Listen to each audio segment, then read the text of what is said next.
Facts and opinions expressed in the following show are solely those of the host and their guests and not those of W4CY Radio, its employees, or affiliates. We make no recommendations or endorsements for radio show programs, services, or products mentioned on air or on our web. No liability, explicit or implied, shall be extended to W4CY Radio or its employees or affiliates.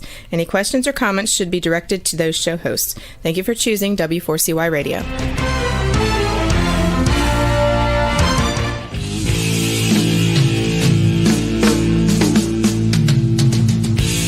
Welcome to Outdoors People with me, C.W. Getz, and her, Maya Marzaki.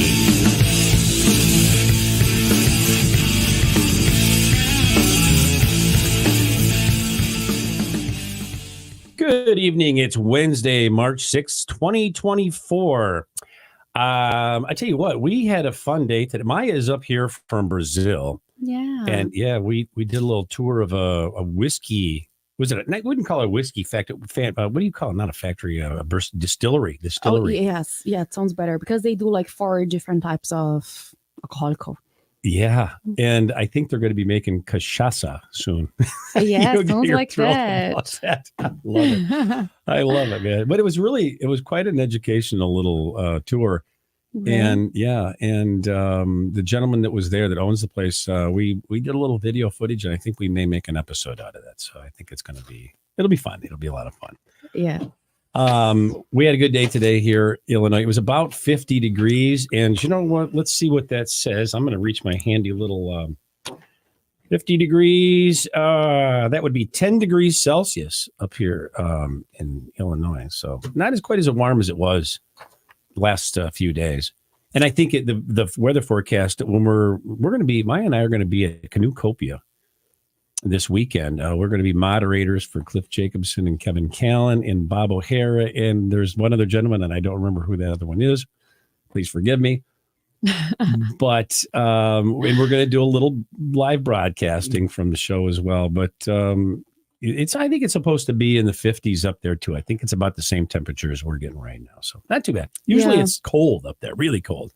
This is going to be a switch. So, yeah. It is cold for me because it's like a Brazilian winter or worse, but it feels good. It's not that cold. It's really nice and chill. So I'm very glad with that weather. Yeah, you surprised me. You came with a jacket from Brazil, and I was like, wow, I didn't think anybody in Brazil owned a jacket. So well, I bought in Canada when I was living there, right? Oh, that's right. That's right. So that's kind of like, what do you call not hand-me-down, leftover clothing. So I like that.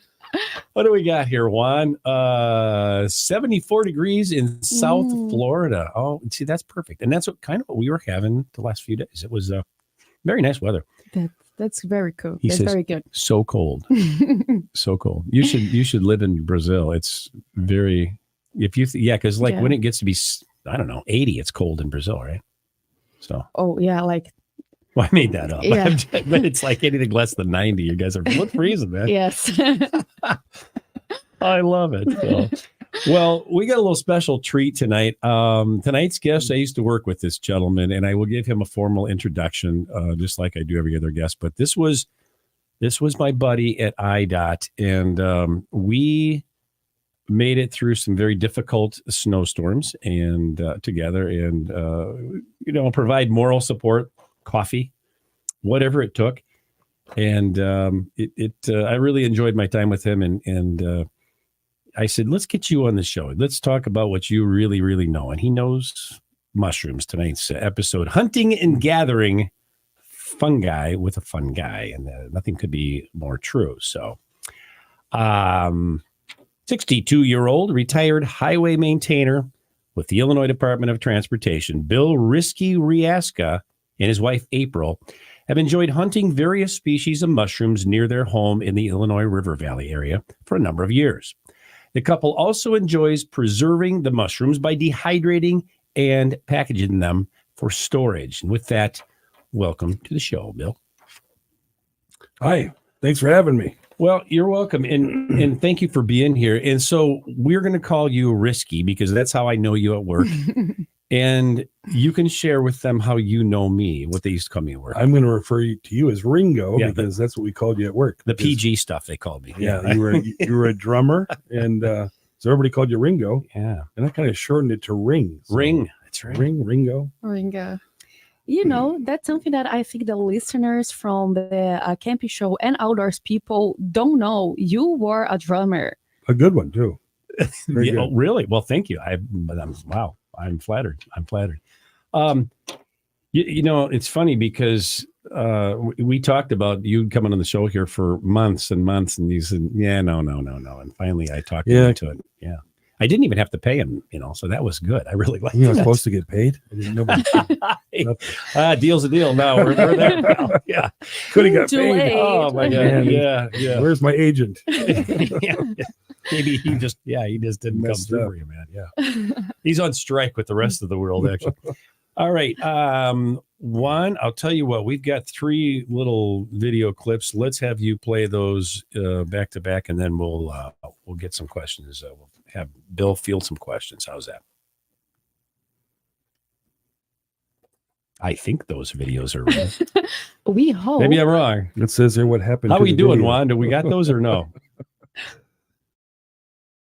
So here's a maitake mushroom that I picked last week, the one that you've seen in the kitchen that we were already processing.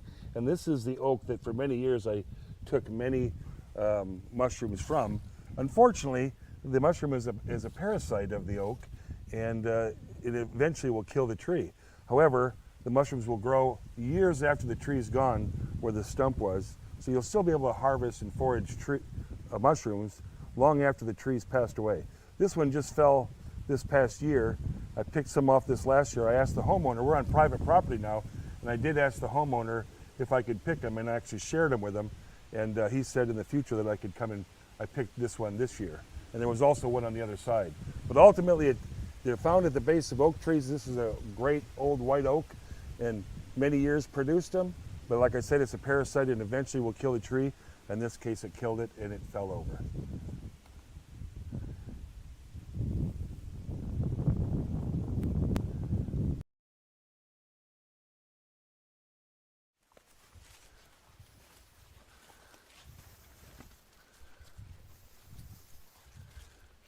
Beautiful. Look at all those brackets. Mm-hmm. That Very looks pretty. So Yep. cool.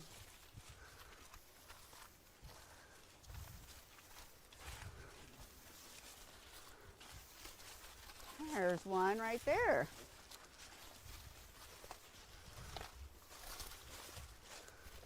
Good. Yeah, so we're looking for oak trees because that's where the careens grow under. And unfortunately, like Bill had said earlier, they will infect an oak and it will die. So we have this oak right here that has this really pretty. Normally I haven't seen too many that are all this yellow like this, but it's really nice, moist. And but it looks like it's already, this oak here is already dying. But the maitakes are really good for their anti-inflammation. They're a great immune booster. They've done tons of studies on them about all the health benefits. So basically what you want to do, and I usually don't carry a knife with me, I just kind of will go and twist them and pop it right off of there. And so you can see all the dirt and some of the leaves that's grown in there. And like Bill said, we'll just take this home and soak it for a couple days. And They're like a sponge. yeah, they're like a sponge. They really are. But they get the name from they're called maitakes, but they're also called dancing mushrooms because when the Japanese used to find them, they would dance because they were so excited. And obviously they knew all the health benefits too. So we'll check this tree again next year. And there's a little piece there that fell off, a little piece right there. But basically, this is what hen of the woods, or locally they'll call careens. Sheep's head, Sheep's head, ram's head. ram's head. This is the king of the mushrooms. It's the tastiest mushroom there probably is. That's subjective, of course, but they grow in the fall between end of August, September. October is when we find most of ours. Some of them are darker than that, some are black and brown. There isn't any really nasty mushroom that's a look-alike. This time of year, it's mostly if you find one like this or a darker color, there's not a one that's similar that would be toxic to you.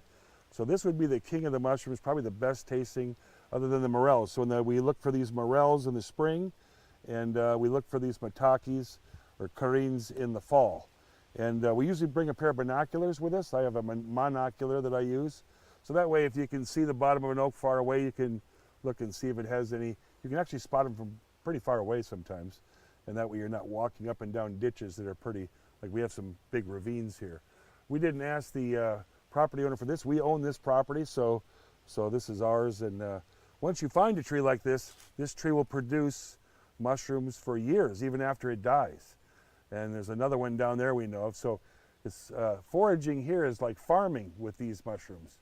You don't have to hunt them so much as if you know where your tree's at and you mark your trees and you can go back to them each year, you can do really well in a really short time. Yeah, so you can slice these up kind of like a steak. You can fry them. You can put just butter on them and fry them up. I dehydrate, and then I like to put them in capsules to take for myself. But you can put some egg and milk and do it like that. Put them in soups, dehydrate them to put in soups for later, mushroom soup and stuff like that. But they are delicious and very, very beneficial for your health. And the tree earlier in the video, they get as big as 40 pounds. I found a record 36 pounder on that same oak that we showed earlier that had passed away. It was 36 pounds, we weighed it. And I have heard of a 40 pound years ago. So when you get in the 36, 40 pound, that's about as big as they get. That's a pretty good sized mushroom. Doesn't take very many to get a lot of food. And you can store them too over winter in the yeah, I'll dehydrate them, and I've got the little oxygen packets or whatever those are called, and put those in with them, and yeah, they stay good for a long time. Or you can freeze them too. So.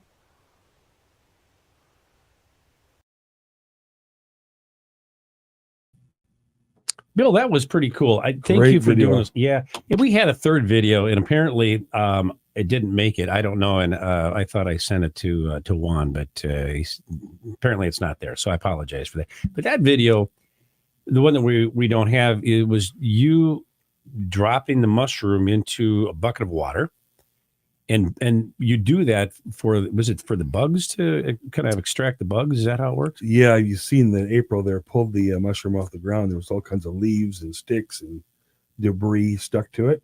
Well, there's also insects. There's ants and stink bugs, just all kinds of insects in them and spiders. So if you put them in water overnight, and sometimes we just leave them in there you can leave them in the water for a pretty long time. Sometimes you find them dried out. The older ones are kind of dry, and you put them in the water not only to get rid of the bugs and the sticks and the debris that comes floating to the top, but you also hydrate the mushroom, because some of them, when they're like almost at the edge where they're dried out, the water helps them rehydrate, and they pick it up like a sponge, so almost like they're fresh again. Let me ask you, how many different species of mushrooms are there in the world? In the world, there's probably around numbers 14,000 or so that are named. However, there's a lot of mushrooms that the mycologists, and by the way, I'm not a mycologist, that know more about mushrooms. There's a lot that haven't been found yet or haven't been discovered. There's new mushrooms being discovered all the time. So you go out there, you might find something that you can't find in a field book. And then if that's the case, you might want to let your local mycologist or field and soil and water township know about it. So interesting. Might be something that you could name after yourself. Wow. You never know. Mm-hmm. The Ringo mushroom. I think I'd like to call myself a mycologist. Yeah. I like that. Mike, what the heck is that? Mycologist. What is that? But give us the Those are definition. people that study mushrooms. Those are the fungi guys. Fun. I'm just a fun guy. I'm a fun guy, but those are fun guys. Mycologist. I'm a fun guy. I love that, man. Yeah, they study them, and they're the ones that write a lot of these field books that we use. Wow. To find out to make sure we got one that isn't poisonous or could be bad for our health. So yeah, mycologists are the guys that study them. Yes, that's fancy. And I wish I could name a mushroom under my name. So I'm going to hunt one in Brazil. Try Let's to find see. one. Try to find one that's not in the book, and I think you might have a winner. So you could call it a mushroom, right? Mushroom. I There you love go. it. My There you go. That's catchy, yeah. There you go. Yeah, absolutely. Oh, funny. And does the time of the year and type of places that mushrooms grow vary depending on species? Yeah, habitat matters. These sponges that we talked about, like this one here on the top of my mushroom stick. They usually grow in the spring. We're just about coming into morel. They're morels. Locally, they're nicknamed sponges because they look like a sponge, kind of like a sponge you'd have in the bathtub. But the name of them is morels, marcella. There's a lot of different nicknames for them. They're typically found in the spring. Nationwide, right now, there's a website you can look at where it actually shows you the migration. They let you know when they're growing in Georgia. They're picking them in Georgia, then Kentucky, Tennessee, and they go up. And you can look and see. It's almost like a duck migration. You can see where the morels are being found and harvested by other hunters. So there are sites you can just look at that. Like right now, I know that they found them in southern Missouri as of yesterday. So as the temperature gets warmer up here in central Illinois, north central Illinois, we should start seeing them in about 2 weeks, I would think. A question a lot of people ask, and I told some people, I say, hey, listen, we're going to be doing the mushroom episode. And the first thing I hear is, how do you know? I mean, I would pick the wrong mushroom and I would get one that's poisonous and it would kill me. Well, and I'm sure the answer is quite obvious, but how do you, is there an easy way? I mean, is there just like, if this mushroom has got these spots on it, they're poison. Is there an easy way to tell which ones are poisonous? Well, the best thing to do is don't pick a mushroom if you don't know what it is, right? Makes sense. We suggest that you take a field guide with you. When you're going to hunt or harvest mushrooms, it's good to bring someone with or let someone know where you're going. If you're going by yourself, people get lost in the woods, even in national parks. They're looking for mushrooms, they get lost. So we recommend you take a compass with you, a whistle, let somebody know where you're going, what time you're going to be there. Because if you don't show up for supper, then they say, hey, the mushroom guy, where is he? We got a fish dinner, and he had mushrooms for let's supper go and looking killed for himself. him. Yeah, he might have fell down a ravine. So, yeah, bring some insect spray with you, long shirts, your shoes, your pants and your socks. A lot of ticks out there in the spring and in the fall when you look for the maitake. So, you want to be safe first. Second, to answer your question, Maya, the habitat and temperature and time of year all matter. You typically find these in the spring, coming up here in April, May, April, and June. And typically they're by dead elms. For some reason, these and the maitake are parasites to trees, and they get part of the mycelium, and they're usually found on dead elms. The difference between the ones we saw in the video and these, you got to kind of hunt for these. These don't, you go to an elm tree and you find a bunch of them, you find a whole bag full of them, and you can't really go back the next year and find them there in the spot. Whereas the ones we saw in the video, you can go there every year and find more each year. Same place. Yeah, so it's like maitake are more like farming. These spongy mushrooms are more like hunting. So that's the title of the show, Hunting and Gathering. Hunting for the morels and gathering of the maitake, because they always grow under the same spot, same trees. Wow. Yes, that's cool. And actually, it's a good thing to say for all kinds of outdoors sports or adventure. Tell people where you are. Yeah. Keep safe. And like it's good for everyone out there. But once we cannot see which one is bad or good, I have a really hard question. Can some mushroom actually kill you? Yes, there's a number of mushrooms. The worst mushroom in the United States is called the death cap. Whoa. I don't know what the Latin name is. Because that sounds safe, right? Yeah, right. Yeah, right. And the sad thing is that a death cap looks like what they call a honey brown mushroom. I mean, they're similar. Wow. They, looks like a standard mushroom, like the umbrella looking thing, like you'd see a toad under in a picture. But and I don't typically pick honey mushrooms, honey browns, because I'm just not that familiar with them as much as I am with the other two, maitake and the spongy. So unless you really know what you're doing, or you're with a mycologist or someone who's versed in what they really are, I wouldn't touch them. Yeah, don't mess with them, huh? Yeah, you don't want to take a chance until you. So even touch, you don't want to even touch. Like, it's very danger. No, I mean, it's not like poison ivy where if you get it on your hand, you'll get like a rash on your skin. Okay. It just, you wouldn't want to eat them, right? You wouldn't want to taste them or eat them. That's where we're talking about getting sick or dying. So now I have a question. Is it like a snake bite? Like, how long does it take for this mushroom to kill you?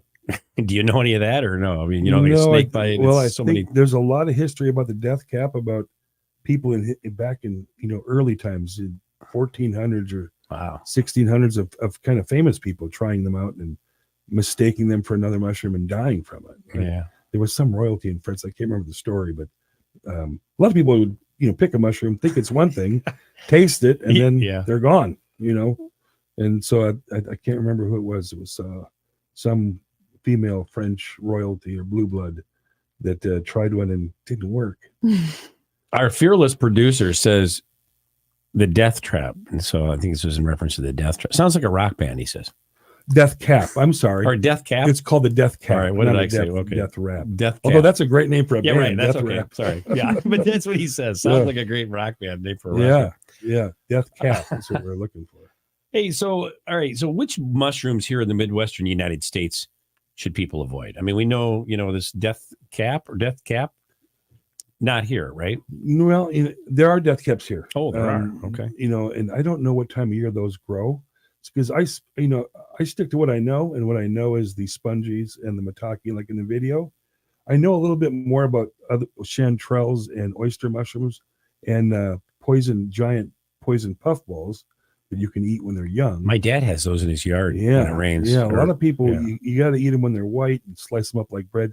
Unfortunately, they don't have any taste. That's weird. They come up, I swear to God, these things must grow an inch an hour. Yeah, they get really big. Because all of a sudden there's like a ball in your yard. It's like, where'd that Nothing there yesterday. All of a sudden, you got what the heck? And they're so bright white, like snow, that you're like, what is that? Did we leave, did garbage blow over there? And then in the woods, they're like all over the place. And then if you look at those now, that were white in the spring, because they'll start growing soon too now. My t-shirts should be so white. I mean, they are white. Yeah, they're white, snow white. Yeah. But now they're all they're all kind of yucky looking. Look like an old stump this time of year. Oh, wow. And sorry, go ahead. No, just the color of them. And the same one that he's talking about in the spring looks like a big white oblong bean. I mean, they're huge, as big as like a watermelon usually. Oh. And now this time of year, they've all their spores have come out, and they call them puffballs because if you hit them, you can actually see the spores coming out of them like smoke. But now they look like a rotten stump. They're all dark brown, and so the only time you can really eat those is when they're white, new. You got to slice them like bread. Make sure there's no bugs in them, the slices that you get, and then you really have to add the taste. You have to add cinnamon or egg, or because if you ate them by themselves, there's really no taste to them. I like to run over them with the lawnmower because I think that's they're fun. That's they fun. Just explode. Yeah, especially when they get older, when the powder comes out. Yeah, right. Yeah, and the problem with that is you're just spreading more seed for more of them. Well, and I'm highly allergic to mold, so that's a good combination. And how big do some species of mushrooms get to be? Well, like I said in the video, this maitake that we were looking at earlier that we find under oak trees. Yeah. The biggest one I've ever heard of in the area here is 42 pounds. Typically, they're 20 pounds, 10 pounds, or under. Most of the time, they're like under 5 pounds. Risky, you had a picture. Yeah, and we're going to look at that in a little bit because it went viral on my wife posted that on the internet, and it went. I was the only time I ever went viral, and I was pretty excited about that. So the local radio guy called me. 15 minutes of fame. Yeah, it was less than 15 minutes, but the local radio guy called me, and he interviewed me. And then it made the paper, the regional paper. Wow. Yeah. So isn't it nice being famous somewhere other than the post office? Yes. Yeah. Well, I usually take my picture down on the post office when I see it. We just taught my mother helps there. We taught Maya what that meant today because she's like, post office. Well, what are you talking about? Now I know what you guys mean. Yeah. Some of my cousins are up there too. Oh my gosh. Yeah. Oh man. Well, I need to check it up if CW is there. Oh yeah. Because I may be in danger here. I've been there for Oh. years, man. I got a permanent little spot there. You just keep changing the picture, but I'm always there. Let's see here. So I have got here. So is it true that certain mushrooms are used only for medicinal purposes because they don't taste very good? Yes, there's a lot of companies that take different kinds of mushrooms, like a lion's mane, shiitake, coral mushrooms. There's a lot of, as my wife was saying in the video, some of them have vitamin B. Some are used for anxiety and arthritis. And, I spoke to you before the show, Ring, about the guy that was found in the Appalachian Mountains. Oh yeah, 5,000. I think they call him Uzi or Otzi. The 5,000-year-old guy, he had a mushroom hanging on his belt. I believe it was like a shiitake, and they used it for aspirin back then. So like 5,000 years ago, you really couldn't go to Walmart or anywhere to get aspirin. You had to pick it out of the woods. they didn't have Walmarts back then. No, they didn't have. Oh, wow. Well, it was in the beginning. It was you had to go find it yourself. Wow. But he knew, and they knew that which ones to pick. And most of what I've learned is handed down from my ancestors. I learned from my grandfather and my uncle how to pick these mushrooms. Yeah. And they learned from their ancestors, so it's handed down. Somebody had to taste the bad ones, though. Well, I was just thinking, somebody I was don't the know how guinea pig. Somebody had to taste the bad ones, and I mean, who found the death cap? You know what I mean? That didn't work out well, right? There's no history there. Well, they had named it appropriately. That's for sure. Yeah. Sad. And how long does it take to dehydrate mushrooms, and also how long to rehydrate than to cook with? Rehydrate. Yeah, Rehydrate. Sure. Well, we dehydrate both these here, the sponges, morels, and the maitake, and it really depends on, like, these are kind of thin. They're typically hollow on the inside, and if you ever find one that's solid, it's called a false morel, which is not. You don't want to eat those. So you want to make sure if you ever find these that the whole inside is hollow. Hollow. From here all the way down, got to be hollow on the inside. If it's ever solid, it's called a false morel. And I don't know how poisonous that would be, or it's something you wouldn't want to eat. But as far as dehydrating them and hydrating them, dehydrating them, it depends on, like, these dehydrate fast. It's a thin skin. There's not a lot of moisture typically to them. Where the maitake, remember, we put them in water to get all the bugs and debris off them. Right. So they're like soaked, right? So when we clean those, you rinse them, and they're a lot thicker. They're like more meat to them. Yeah. Those take a lot longer to dehydrate, and vice versa. To rehydrate, it's longer to rehydrate a maitake and less time to rehydrate these morels. Interesting. I am surprised, and we're going to look at a couple of comments here. Mr. Mustang 774, how you doing? And wonderful to see him at Canucopia. I says, good evening, all. Camper 69, which we do see at Canucopia, and we'll probably be having some dinner with him. Good evening. Sorry, I'm just surprised no one has brought up magic mushrooms, because I have friends in Europe, and they're always like, yeah, magic mushrooms. I'm like, oh boy. But, that's kind of a thing where, I don't know. You find, I would be scared to get, if I were into that, because I'm not, but I would be worried about getting the wrong kind of mushroom and getting pretty sick on it. I don't know. That's just me. But I don't know. But I prefer don't even try. Like, I'm going to buy the ones it is in America. Exactly. Because I don't know anything about. Yeah. So. And this is why we got Uncle Bill on the show. Uncle Bill, Mr. There's Bill. a lot of research being done on psychedelic mushrooms throughout this country and others. Really? A lot of it's done, off of our coast. And I think there's a place down in Puerto Rico or something. Not sure which island down there. Okay. But there's a lot of research being done here, and they're trying to. There's soldiers that have PTSD from war, and they found that some of that the mushrooms have helped them. Yeah. So the research is slow, but it's because it had a bad rap back in the Nixon era. Yeah. With LSD and stuff like that, but it's coming back, and I think in our lifetime we'll see psychedelic mushroom therapy being used. Well, they're doing it with cannabis, so why not? Right. Exactly. So And actually, I saw in Europe, I don't remember where, but people were doing for studies, of course, micro doses of mushrooms Oh, wow. to take care about depressions and stuff Anxiety, like that. sure. Yeah, Wow. Yep. And Cool. it's being, I think you're going to see it sooner than later. yeah. It just, it's a matter of just getting it approved or legalized.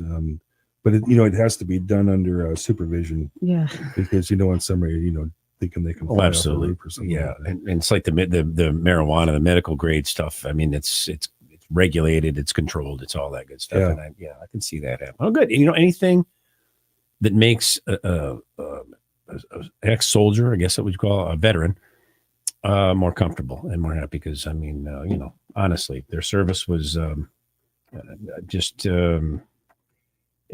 immeasurable. I mean, honestly, it really is. I don't know a better word to how to describe it. Well, what I've seen on the YouTube channels with this also, it changes people's lives. People who have, maybe like she said, depressed or have other issues going on. It's a life-changing event for a lot of people. Truly life-changing. And I think even if you're, have issues with drugs or alcohol, PTSD, anxiety, depression, it can help all that. And some of it's truly life-changing for them. Yeah. And I think there's great. a lot on YouTube that you can look and see about that. I think that's fantastic. Maya, this is your turn. We're going to turn the microphone over to you because this is the part of the show. I'll let you finish that sentence. Go ahead. Yes, the part I like the most. The pictures. Yeah, not all this talk and stuff. It's all about the pictures, right? All right. We'll have you call him up. Ask Uncle Juan if he would be so gracious. Who won? Please let us take a look of the pictures. There we go. Oh, there's the giant. Oh, Yeah, that's the big one. That's 36 amazing. pounds. That's the picture you went viral? That's the picture that went viral. Yeah, my wife took the picture, and a friend of mine that worked with Ringo and I, Sean Sons, he measured it with me. We measured it in 2 different scales. It weighed 36 pounds, and that was found in the mushroom on the video, the oak tree of that first video we saw that had the green bottom that had fallen over. That's where I found it. How do you measure something like that straight across? I mean, honestly, or do you measure like a circumference or no, we don't measure it, with like, circumference or diameter. It's the weight. It's just weight. Okay. It's weight because that's, 36, 40 pounds. Okay. When this went viral, a family from Anawan sent me a picture of a newspaper clipping where 2 young boys found one that weighed 30 pounds, I think. They saw mine and I don't know how the heck they got a hold of me, but they sent it to me. Well, you're a rock star in the post office. Yeah, when I went viral, everybody wanted to know where they were. Right. Wow. That's amazing. You know what? Okay, this is a weird question, but does something like that big and that just ugly? I mean, I think it just looks funky. Yeah. Does it stink? Does it have a smell? When they get older, they have to me, it doesn't stink because to me, it reminds me of, as a child finding him with my uncle and my grandma. So it's a nice smell for me. Yeah. But some people say that they find them when they get big or older like that they have a stench to them. But it's really just, it's earthy ground smell. Because, kind of nutty. I'm going with this, if you have foot fungus, I think that probably stinks, right? Oh, so I'm my thinking, this is gosh. fungus, right? Would it stink? It should stink, right? No? No, it doesn't stink that bad. No. For me, it's it's a reminder of my youth, and it's a good smell. Yeah. It's a childhood. It brings back smell. good memories. Yeah, that's good. I love that. The fish. Well, it's not mushroom. What the hell does but this it's- have to do with mushrooms? But it's Well, worse than it's a fun mushrooms. guy, right? He's a fun guy on water. I love it. He's a fun guy in the land. He's a fun guy in the Is water. it a fungi fish? And that was a fun day to catch that fun fish. I'm actually having that mounted right now. This is That's something been mounted. we taught Colleen Kuhl and Johnny Kuhl as the buzz bass. Was there some buzz bass involved with this? Buzz lure is used to catch the bass. That's a largemouth bass. And by the way, that bass was set free. I did not harvest him. I let him go. The catch and release Good program. And we're getting a boy. reproduction made of him because it was like the biggest bass I ever caught. Wow. Oh, That was a badass big bass. That was a badass I big bass. I love yeah. that. Yeah. Where'd you catch that badass big bass?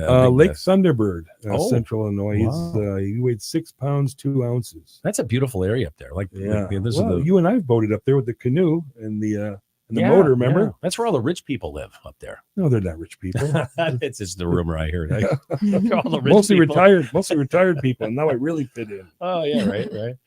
That's beautiful though. It's a beautiful fish. Nice job. Thank you. Yeah.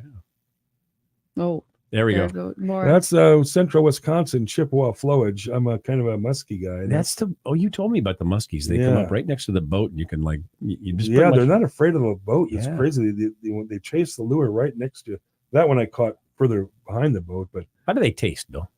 we don't eat them. You don't eat them. You just let them go. What you're doing is you're trying to catch the trophy. There's some people that eat them. I've had them before. They're okay. If you're hungry enough, you'd eat them. Yes. Yeah, if you're hungry enough, you'd eat my hat. Hmm. But most muskies are released. It's a great catch and release program that's been in the Midwest and countrywide now, nationwide. Yeah. They mostly release them. And so another guy can catch it, right? Another fun guy. It's really kind of an ugly fish if you really Oh, look at don't this. say Look that. at its head. Poor fish. People call them the freshwater barracuda because they look like a barracuda. They got a lot of teeth in the front. Right. Yeah, true. They do look kind of nasty, dangerous. Yeah, they got some nasty teeth in the front of them. Interesting. Now, see, and this is how you look. This is how I recognize. If you came in a suit somewhere, I don't think I would never recognize you without your hat or suit. Or well, that's kind of how we dressed at work. Yeah. You can see the conservation. We're releasing fish into the lake there at Thunderbird. That's I think those are crappie or bass. I'm not sure which, but there's a truck, and then I'm just showing the people at Lake Thunderbird that made the paper that they were putting fish into the lake. Nice. Well, Not just taking their money and going to lunch. that's very cool. Yeah. It is very cool. Here we go. Yeah, there's pictures of my lovely wife. Those are the big beautiful- harvest. Lovely. Mhm. Yeah. Now you see down in the top picture is our two dogs and her and I at a picnic table, and covering the picnic table are all matakis. Now it Wow. literally covers that picnic table is 8 foot long and probably 3 feet wide, Wow. and they're just covered. We had food for everybody. We gave it to the taverns, to our neighbors, to the friends, relatives, and you can see lower right, same thing, a lot of mushrooms. There are some honey browns there in the front of that one though, which resemble that death cap. Now her father-in-law, my father-in-law, her dad was with us, and when we picked those, so he got those honey mushrooms.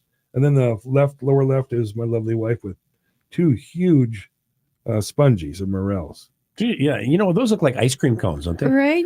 Yeah, Like those are. I love it. Yeah, they turn yellow like that in the when they're in their prime in the season in April. Wow. But early on, they're more yellow looking. I'm sorry, more yellow looking. Yeah. I think they call them the same mushroom. They just grow bigger and more dark gold like that later. Yeah. Hey, it's too bad that your lovely wife couldn't make it here for this episode. She had to work today. Yeah. But very, very, very cool that you guys do this together. I think that's awesome. We do this, and we she's a wildlife photographer. We've taken pictures. She's been published in Department of Natural Resources for Illinois, Wow. and cover a couple covers of books with Karis Courtyard. Yeah, she's taken some wildlife pictures for that. We have some hung in the clubhouse, and we also look for antler sheds. So yeah, we do a lot of outdoor activities together. We enjoy it. Very cool. And a very nice lady too, I might add. Thank you. Thank you. She's the real deal, the rock star. Yeah. She can't see real well though. They're both rock stars, Maya. These guys, I'm sorry, they're seriously. It's a power couple. It is. Rock star. Yeah. They both they have capes at home. I'm sure some are. The capes are probably got lost in the woods. I haven't seen them in a while. Superheroes. I love it. Oh my god. Here we go. Oh yeah, that's when I went viral. That's the mushroom enthusiast finds largest hen in the woods. Yeah, that's when Is that what you call that? What do you call a hen? Well, they call them hen of the woods. There's also people call them, nationwide they call them mataki. Okay. And the word mataki is, like my wife said earlier, a Japanese word that mataki means dancing mushroom. Because the Japanese were so happy when they found one, they started dancing. Dancing mushroom. Yeah, oh my god, that's what mataki means. I love that. And they're very popular in Japan and China, where they're found in the wild. They're also found in Canada and the United States, and they're also grown. You can actually grow them yourself. There's kits where you can grow these things with oak logs. Yeah. Oh, that's cool. They're also called there's other nicknames. There's sheep's head, ram's head. The Italians call them carins. It's hard to spell it. Karin. You kind of got to roll your tongue a little bit. You know, Maya should be good Italian. with Yeah. it. Karin. Karin. Karin. Karin. Yeah. Oh my God. Karin. That's why I always called them growing up, because we had so many Okay. Italians in my hometown that they all said, let's go hunt for Karins. Karins. Okay. Interesting. Oh, here's the dehydrator. See, this is cool. This is what I was That's telling you very about, cool. Maya. I do it here. I don't do mushrooms, but I do a lot of other things and for canoe trips. And these things are really cool. You guys, how long does it take to dry the mushrooms that you spongies, let's just say, for instance? How long does it take? Spongies takes less than than these. What this you're looking at here is maitake mushrooms that we pick down to smaller pieces. Mm-hmm. And obviously you want them smaller because they have moisture already from the forest. Then you bring them home, you dip them in water overnight. So you're soaking them too, yeah. Right. Yeah. So then you bring them out of there. So these maitakes are really contain a lot of moisture. So the time to dehydrate them is a lot longer. Like 24 hours maybe. Yeah, my wife does all the dehydrating. I don't know exactly what time, how long. She knows by looking at them. Let's get her on the phone. I think they just get crunchy like potato chips. Then they're good. Oh yeah, right. And then she puts them you can put them in paper bags. I don't know. She puts them in jars, like canning jars with lid on them. But it's also done with paper bags, like the old lunch bags. You just put them in a paper bag and fold it, and they stay for a long time. Interesting. And you can do the same with morels, but they're easier to dehydrate because the skin's thinner. And you don't season these before you don't like salt them or anything like that. These are added to soups, added to meat, like on top of steaks. They're sautéed. Right. You can rehydrate them and pretty much do anything you can with a regular mushroom. You don't do anything to them before you dehydrate them, though, right? No. Okay. No, they're just dehydrated. But some people that use milk to rehydrate them to get more taste. They do lose a little bit of taste. So if you take these after they're dehydrated and rehydrate them and eat them, compared to a wild one that you just picked that same day, it has a lot more earthy, nutty, more of a taste that you'd want at like a finer restaurant. Well, you mean once you dehydrate them, they get that? Yeah, dehydrate wow. them. They lose some of their. Okay. I mean, if you put them right in a fresh one that you just picked today, compared to when you took out of a bag from last year, so you do lose. You can tell the difference. And how about the benefits? It lost when you dehydrate as well. Yeah, I believe there's loss of some of the vitamins, nutrients that you'd get by dehydrating. It's like any food or vegetable. Yeah. If you do that, if you don't, the fresher my neighbor, we'd give him these maitakes and he would put them like raw and just rinse them off and put them raw in salads. I never knew anybody that did that before, but they all lived. So, and they did it year after year. So, because I told him, I says, Jerry, I've never heard of anybody putting them. He goes, oh yeah, we've eaten them like that all the time. So, well, you do like the other mushrooms, you would do that, right? Put them on a salad. Yeah. But he did that. And see, the thing is, in my ancestral behavior and the people I knew that ate them, we always fried them. I didn't know anybody that put them dry on salads like a shiitake, but he did. He says, oh, yeah, I used to do that when I was a kid. And they go, okay. I've never heard of a maitake making anyone sick. Never. But I have heard of people that have allergic reactions to spongies. These here, the morel mushrooms. My dad actually got sick when we were frying them up one time, and we had to take him to the hospital. But he didn't have to regurgitate or anything. He got well pretty quick. But yeah, this is possible. That some people have these affect them. It's very few. I've only heard of a few cases, including my father. But when it comes to maitake, I haven't had anybody ever get sick, even from the raw ones in salad. Thank God. Yes, that's good. And for someone who wants to learn about mushrooms as well, hunting and harvesting them, what source would you recommend? I would recommend a mushroom field guide. The National Audubon Society has a good one.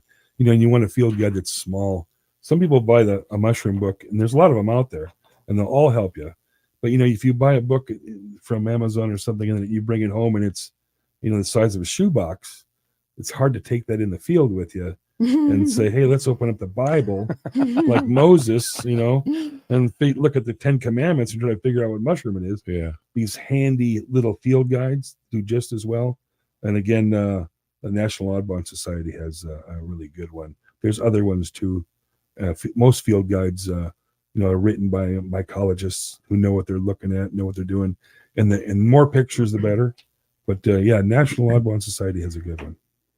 It's one I use. Yeah. And he used to alive. I'm still alive, so He's it still must alive. work. Well, Bill Reaska, listen, I want to thank you for finally coming on the show, agreeing to come on the show. You can pick up your check on the way out. Thanks for having me. Thanks for having me. I enjoyed it. Yeah, thanks. It's a pleasure having you here, man. I knew it would be fun, and I was excited for Maya to meet you as well. Yes, thank you very much for being here. It was a great show. Well, we also want to thank you, our audience, for tuning in to Outdoors People. We'll see you next week, and actually, we'll see you this weekend at Canoecopia. Camper 69 said, see you this weekend, and I'm sure we will break a little bread together up there, and you guys will have an opportunity to finally meet the famous Miss Maya Marzaki. So we'll see. I wish. Well, we'll see the regular show next week, and we'll see you at Canoecopia this weekend. Kids, take care. So long. Ciao.